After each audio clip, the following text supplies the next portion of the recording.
Comment utiliser des peintes pastel? Bonjour à toutes, ici Céline. Alors aujourd'hui je vais vous faire une petite démonstration et une petite explication de comment fonctionne le pan pastel. Alors le pan pastel en fait c'est des petits godets comme ça où en fait on a le pastel à l'intérieur. Donc en fait c'est de la poudre qui est compacte en fait, donc ça dure plutôt longtemps. Donc pour étaler ce pan de pastel on aura besoin de petites éponges comme ça. Donc il existe plusieurs formes d'éponges. Donc on a les grosses pour vraiment les fonds. Celle-là c'est vraiment pour faire du plat et là c'est les petits détails. Donc on peut tout aussi utiliser des éponges à maquillage qui se trouvent en commerce tout simplement. Donc en fait je vais vous expliquer simplement comment les mettre en place, comment les utiliser pour éviter la saturation, aussi comment créer des mélanges.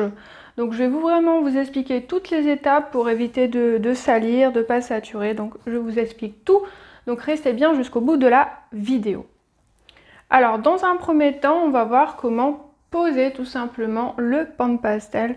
Donc avec un petit bâtonnet comme ça, ou celui-là, tout dépend de la surface qu'on souhaite faire.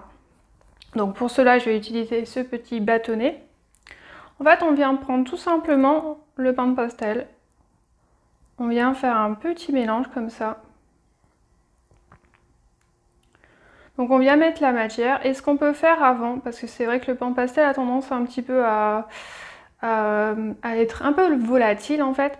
Donc c'est de venir un petit peu peut-être poser son éponge avant de commencer. Parce qu'en fait on a quelques dépôts. Mais ça c'est vraiment pas obligatoire, mais moi personnellement je le fais pas. Donc voilà, donc je vais mettre ma matière. Donc là je vais le poser sur mon support spécial pastel. Et là je viens tout doucement le poser et l'étirer un petit peu. Donc en fonction de ce que vous souhaitez faire, si vous souhaitez faire un mélange ou non, il faudra poser la texture, la matière. Donc là sur le milieu, je vais vous le poser avec un rouge bien présent. Et là sur les côtés, le rouge est un peu moins présent. Donc ici, on va pouvoir créer un mélange. Tandis que là, la zone est plus saturée. Donc ce sera plus compliqué de faire des mélanges. Donc on a deux possibilités pour les mélanges. Soit de faire un mélange directement sur un papier blanc. Donc là, j'ai pris un papier lisse en fait. Donc en fait, tout simplement, je vais venir prendre la matière. Je vais venir en mettre un petit peu. Et je vais prendre une deuxième couleur. Et je vais venir créer un mélange.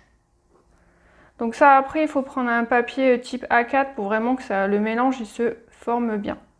Donc là on va avoir un mélange. Et ensuite on n'aura plus qu'à le poser et là on aura la couleur mélangée rouge marron comme ça.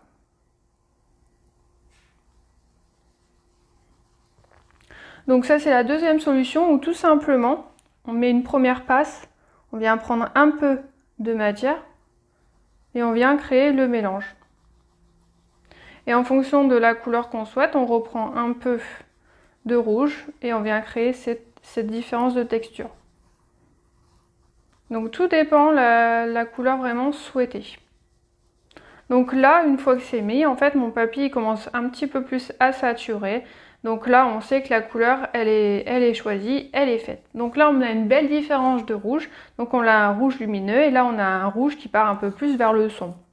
Donc on peut aussi faire un rouge un peu plus noir.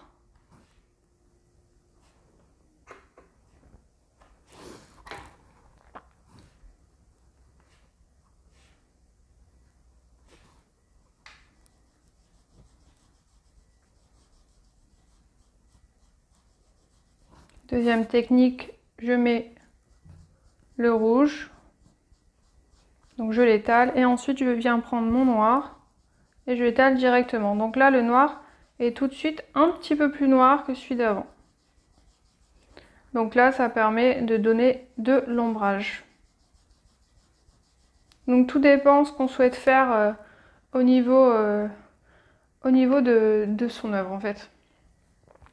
Donc après là c'est pour le rouge, on a d'autres couleurs. Donc par contre ce qu'il faut faire quand on change de couleur entre deux, c'est bien prendre le temps avec un chiffon, un sopalin, c'est de nettoyer son bâtonnet. Parce que qu'est-ce qui va se passer si on nettoie pas le bâtonnet?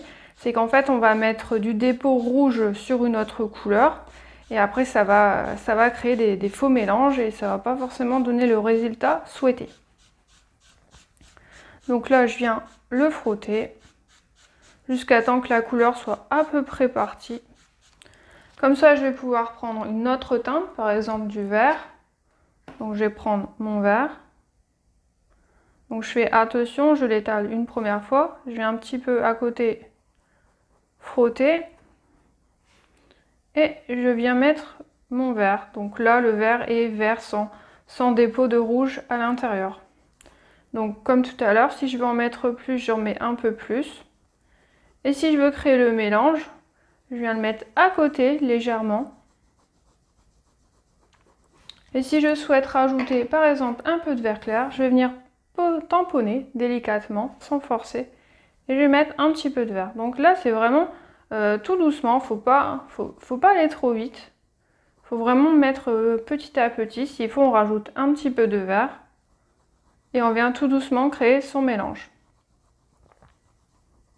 Donc là, c'est vraiment un travail de fondu. Il est possible de faire d'autres effets. Donc par exemple avec un crayon. Donc ici, je vais prendre par exemple un crayon vert. Et tout doucement, je vais venir par exemple faire des effets d'herbe dans le vert. Donc ça sera tout à fait possible de repasser par-dessus.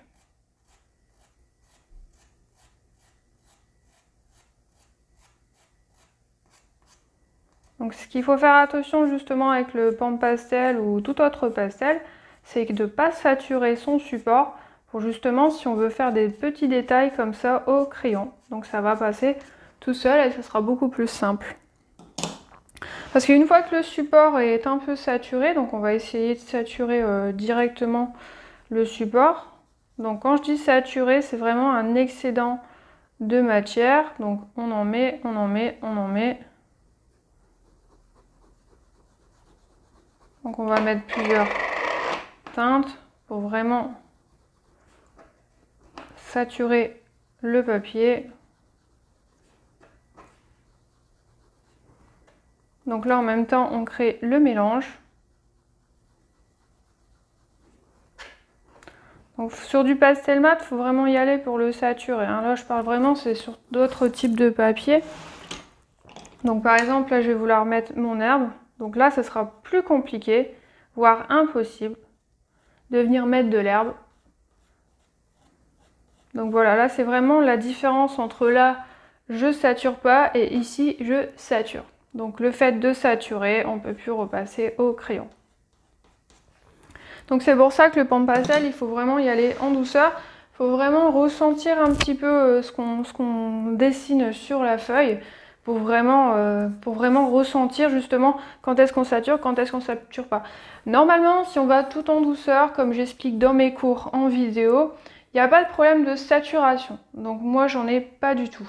Donc après, j'utilise du pastel mat. Sur les autres supports, je pense que c'est à peu près le même effet. Si on va tout en douceur, il n'y a pas de risque de saturation. Donc après l'étape pour faire des fonds, pour faire un peu plus de quantité en fait, on a l'étape de cette éponge là qui est un peu plus grande. Donc par exemple, je ne sais pas, je vais vouloir mettre un fond orangé. Donc là, avec mon éponge, je vais mettre une belle quantité. Hop. On va l'étaler un petit peu pour éviter les dépôts. Et avec mon éponge, je vais pouvoir faire des surfaces beaucoup plus grandes.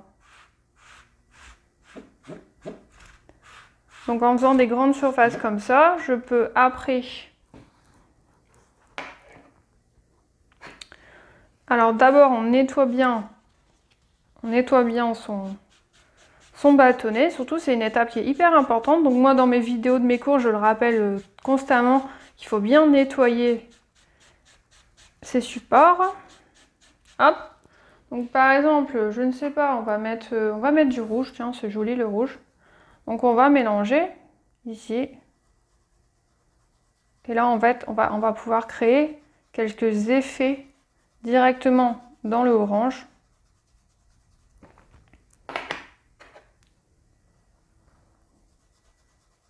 Là, je viens mélanger en faisant quelques effets de cercle.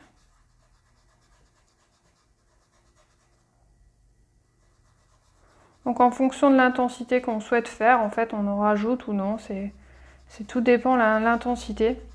Donc moi, je préfère le faire plusieurs fois que de risquer de saturer et justement d'avoir un travail qui est abîmé à cause de ça. Donc là, au niveau de ma feuille, je vois bien que cette zone-là n'est pas du tout saturée. Donc là, je peux encore en remettre. Ici, c'est pareil, parce qu'en fait, on voit encore un petit peu la couleur de la feuille. Tant qu'on voit la couleur de la feuille, ça veut vraiment dire que c'est pas saturé. Donc on peut même rajouter, si on souhaite, un peu de jaune par-dessus. Et ça va vraiment créer des mélanges. Donc tout dépend de la couleur qu'on souhaite avoir. Donc là, si je souhaite saturer un peu plus, je vais mettre un petit peu plus de matière et là, je vais créer le mélange. Donc là, sur cette zone-là qui est bien claire, bien lumineuse, on voit que cette zone est un peu plus saturée que par exemple cette zone-là. Donc voilà, c'est quelques petites techniques qui vous permettent d'avancer pour apprendre le pan pastel. Donc là, je propose actuellement des cours. Donc bientôt, prochainement, il y aura des cours spéciaux pan pastel pour apprendre à dessiner un tableau avec de magnifiques tulipes. Donc la photo est disponible sur le site, ainsi qu'une rose. Donc les liens sont en barre de description. Donc si la vidéo vous a plu, surtout vous pensez bien à la liker et à la partager sur vos réseaux sociaux, à vous abonner et enclencher la cloche si ce n'est pas déjà fait.